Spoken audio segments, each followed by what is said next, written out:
Mencari bahagia. Apa itu bahagia? Sebagian orang mengatakan, bila masih bertanya apa itu bahagia, berarti memang belum bahagia. Tidak apa-apa. Sejenak, anggap saja ini semacam jeda dari rutinitas kita yang seringkali begitu melelahkan.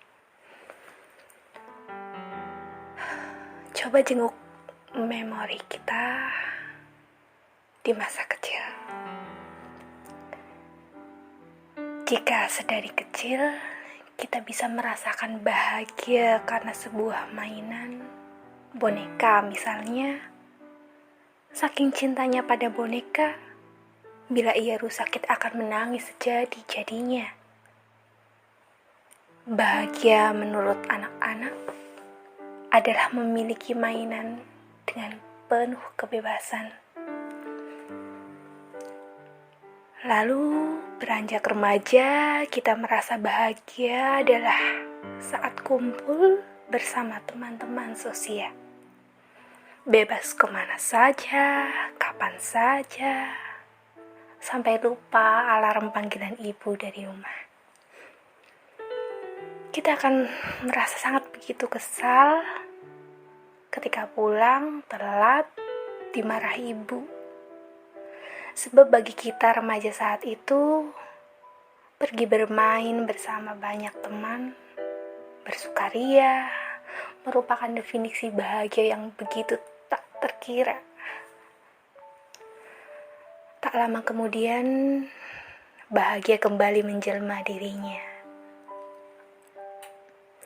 Bukan kata bahagia itu, tapi kita yang terus bertumbuh dan berusaha mempersepsikan makna bahagia dalam bentuk lainnya.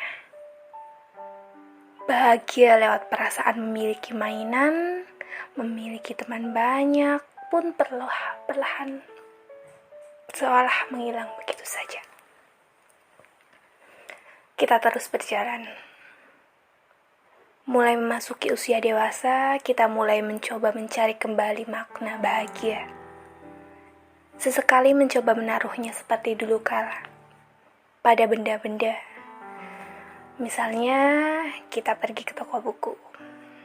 Merasa begitu senang kala itu. Namun saat kembali ke rumah, terasa berubah sendu. Kita tak menyerah.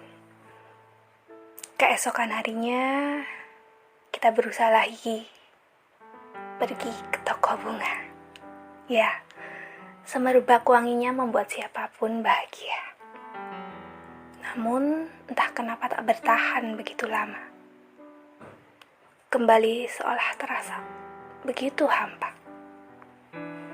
Tak sampai di situ, kita kembali mencarinya.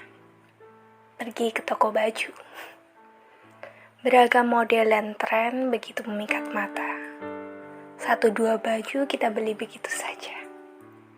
Terlihat tersenyum bahagia. Ya, kita begitu bahagia di depan cermin. Seolah cermin adalah teman yang begitu kita rindukan. Tapi saat pulang, cermin di rumah melihat kita dengan baju yang baru tak lagi sama. Bahagia seolah hilang begitu saja. Entah bagaimana sistem perasaan ini bekerja.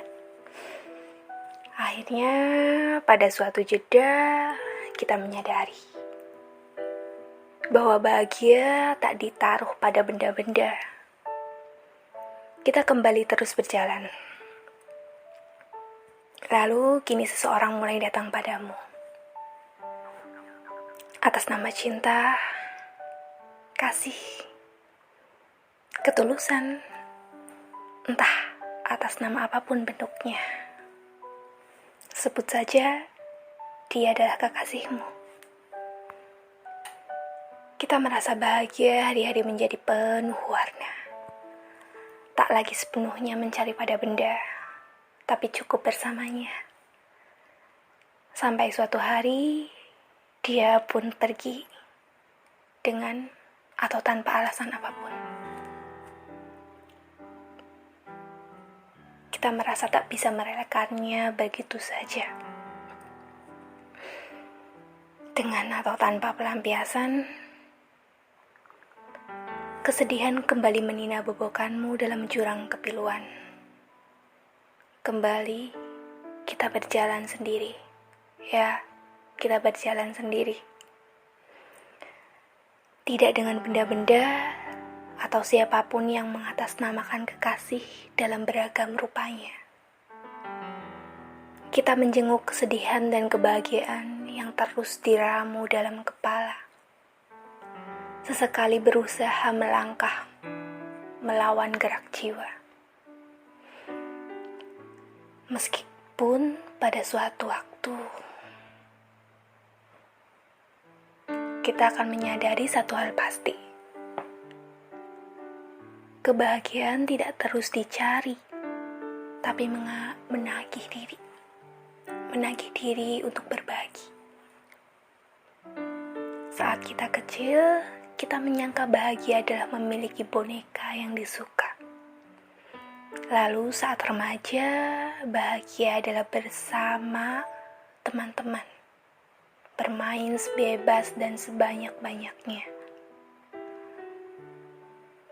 Beranjak dewasa, meninggalkan konsep sebelumnya, dan menaruh pada seorang entah siapa. Kita seolah memiliki itu semua. Kembali hatimu dipatahkan perasaan memiliki itu. Seolah dituntun kembali merawat makna.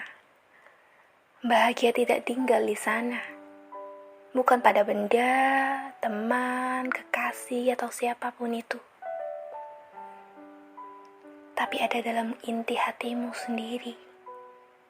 Dalam keheningan dan ketenangan kita sendiri yang tulus berbagi.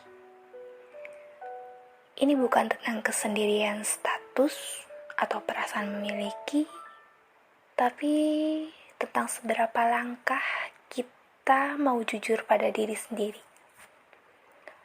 Bagaimana memesrai tiap perjalanan, menjadi kegaguman atas cinta kasih pada kebaikan.